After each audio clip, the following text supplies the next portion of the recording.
साध संगत जी, प्रेम से कहना धन निरंकार जी। एक नई साखी के साथ स्वागत है आप सभी का आपके ही अपने चैनल पर। साध संगत जी, आज की साखी का विषय है, अगर आपको ज़िंदगी में कभी भी दान या पुण्य करने का मौका मिले तो कंजूसी ना करें। जो भी दान करें वो दिल से करें।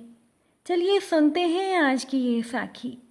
साध संगत जी, पुरानी बात है, श्रीचंद नाम का एक व्यक्ति भगवान गणेश का बहुत बड़ा भक्त था। श्रीचंद बुधवार के दिन भगवान गणेश के व्रत रखता था। अब एक बार जब वो सो रहा था तब भगवान गणेश श्रीचंद के सपने में आए और कहने लगे, श्रीचंद, तुम मेरे बुधवार के व्रत और पूजा सच्चे हृदय से करते हो। मैं चाहता हूँ कि तुम आने वाले बुधवार को एक बालक को अपने घर में भोजन के लिए आमंत्रित करके उसे प्रेम पूर्वक भोजन खिलाओ, जिससे कि तुम्हारे घर में सुख समृद्धि और धन धान्य का वास होगा। अब श्रीचंद ने ये बात अपनी पत्नी निर्मला से कही। श्रीचंद की पत्नी निर्मला स्वभाव से बहुत कंजूस थी। वो कभी भी दान या पुण्य नहीं करती थी। अब निर्मला अपने पति श्रीचंद से कहने लगी कि तुम भी क्या सपनों की बातों पर विश्वास करते हो? अगर ऐसे सपनों की बातें सच होने लगती तो हमारे सारे भंडार भर जाते। अगर तुम्हारा दान पुण्य करने का कार्यक्रम यूं ही चलता रहा तो जो थोड़ा बहुत धन धान्य हमारे घर में है वो भी तुम सब लुटा दोगे। श्रीचंद कहने लगा, निर्मला, ये सिर्फ एक ही बुधवार की तो बात है और एक बालक को ही तो भोजन कराना है। एक थाली किसी को भोजन दे भी दिया तो हमें क्या फर्क पड़ जाएगा। निर्मला बोली, ठीक है, बुधवार तो आने दो, तब देख लेंगे।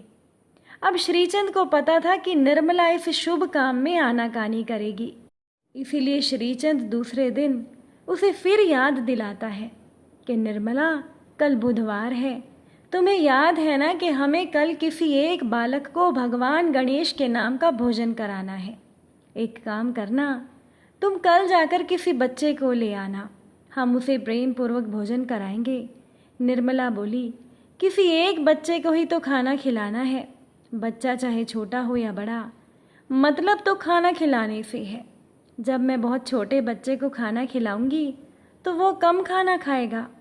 अब शाम के समय मैदान में बच्चे खेल रहे थे। वहीं जाकर निर्मला ने देखा कि मैं किसी एक छोटे बच्चे को भोजन के लिए आमंत्रित कर दूंगी। उधर भगवान गणेश सब देख रहे थे। भगवान ने सोचा कि अच्छा, ये महिला किसी एक छोटे बच्चे को भोजन कराने की सोच रही है, तो भगवान ने एक लीला करने की सोची। भगवान गणेश बोले, मेरे नाम का ही तो भोजन है, भला मैं पीछे कैसे रह सकता हूँ? मैं ही तो आमंत्रित हूँ। अब शाम को जहाँ बच्चे खेल रहे थे, निर्मला वहाँ जाकर सबसे छोटा बच्चा ढूंढने लगी। भगवान गणेश ने देखा कि निर्मला एक छोटे बच्चे को ढूंढ रही है, इसीलिए भगवान गणेश ने एक छोटे से बच्चे का रूप धारण कर लिया और वो बच्चों के बीच में खेलने लगे। निर्मला की नज़र उस छोटे से बच्चे पर पड़ी। उस बच्चे को देखते ही निर्मला बोली कि ये बच्चा ठीक रहेगा। निर्मला उस छोटे से बच्चे के पास जाकर कहती है, बेटा, क्या तुम कल मेरे घर में खाना खाने के लिए आ सकते हो?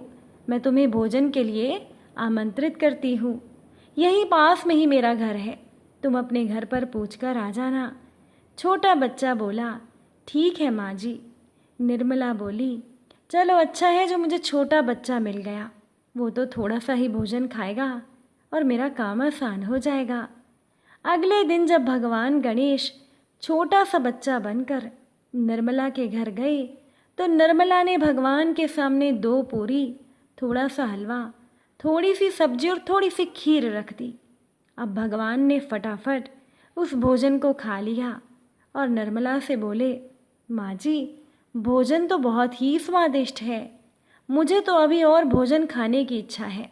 ऐसा लग रहा है कि मैं अभी भी भूखा ही हूँ। तब श्रीचंद ने अपनी पत्नी निर्मला से कहा, रसोई से जाकर और भोजन ले आओ, लगता है इस बच्चे को भोजन स्वादिष्ट लगा है।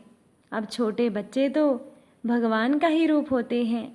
हमारे घर में इस बालक को हमारे द्वारा परोसा गया भोजन पसंद आया है। ये हमारे लिए खुशी की बात है। निर्मला बोली, अच्छा कोई बात नहीं बेटा, तुम खीर खाओ, मैं और भोजन लेकर आती हूँ। अब निर्मला बालक के सामने भोजन परोसती गई और भगवान गणेश बालक रूप में भोजन खत्म करते गए। थोड़ी ही देर के बाद बालक ने निर्मला से कहा, माँ जी, मैं अभी भी भूखा हूँ, मुझे और भोजन चाहिए। निर्मला कुछ समझ नहीं पा रही थी, क्योंकि जितना भी भोजन निर्मला ने बनाया था भगवान ने वो सब खा लिया था। फिर भगवान बोले, माँ जी, मैं तो अभी भी भूखा हूँ। अब निर्मला को गुस्सा आ गया। निर्मला कहने लगी, अब मैं तुम्हें खाने को क्या दूँ? जितना भी भोजन मैंने बनाया था वो सब तुमने खा लिया। तब श्रीचंद ने मन ही मन कहा कि मुझे तो ये बालक चमत्कारी दिखाई पड़ता है, फिर भी अतिथि तो भगवान का रूप होते हैं, हमें इस बालक की बात को मानना होगा। श्रीचंद ने निर्मला से कहा, जैसा ये बालक कहता है हमें वैसा करना होगा। अब बालक ने कहा, माँ जी, अभी आपके घर में भोजन खत्म नहीं हुआ, अभी आपके भंडार घर में दाल और चावल रखे हैं और घर में दही भी रखा है, वो सब भी ले आओ। निर्मला सोचने लगी, इस बालक को क्या पता हमारे घर में क्या क्या रखा है। निर्मला को कुछ समझ में नहीं आ रहा था। निर्मला को तो बालक पर गुस्सा आ रहा था। सब कुछ निर्मला ने बालक के आगे लाकर रख दिया। बालक ने सब खा लिया। खाने के बाद भगवान गणेश बोले, माँ जी, जो सामने गेहूं की बोरी रखी है वो भी ले आओ। तब निर्मला कहने लगी, ये बालक है या कोई भूत दैत्य जिसे मैं अपने घर पर लेकर आ गई हूँ? मैं तो इसे छोटा सा बच्चा समझकर लाई थी। मैं ये सोच रही थी कि ये कम खाएगा। अब तो निर्मला ने श्रीचंद को भी डांटना शुरू कर दिया और कहने लगी, और करो इस छोटे से बालक को भोजन पर आमंत्रित। तब श्रीचंद बोला, प्रभु, मैं जान गया हूँ कि आप इस छोटे से बालक के रूप में मेरी पत्नी को संदेश देना चाहते हैं, पर मेरी पत्नी घबरा रही है, प्रभु उसे माफ़ करना। अब निर्मला रोने लग जाती है, क्योंकि अब उनके घर में अनाज का एक दाना भी नहीं था। तब भगवान गणेश प्रकट हो जाते हैं। श्रीचंद भगवान गणेश के सामने अपने हाथ जोड़ लेता है और निर्मला भी भगवान को देखकर हैरान हो जाती है। भगवान गणेश ने निर्मला से कहा, माँ जी, भोजन खिलाने में कंजूसी कैसी? तुम्हें केवल एक बच्चे को भोजन खिलाना था, उसमें भी तूने सबसे छोटा बच्चा ढूंढने के बारे में सोचा। इसीलिए मैंने एक बालक के रूप में आकर तुम्हें सबक देना चाहा। कभी भी किसी अतिथि को अगर भोजन के लिए आमंत्रित करो तो सच्चे हृदय से बिना कपट किए उसे भोजन परोसो। प्रेम पूर्वक दान कार्य करने से घर में सुख समृद्धि, धन धान्य, वैभव और अनाज आदि के भंडार भरे रहते हैं।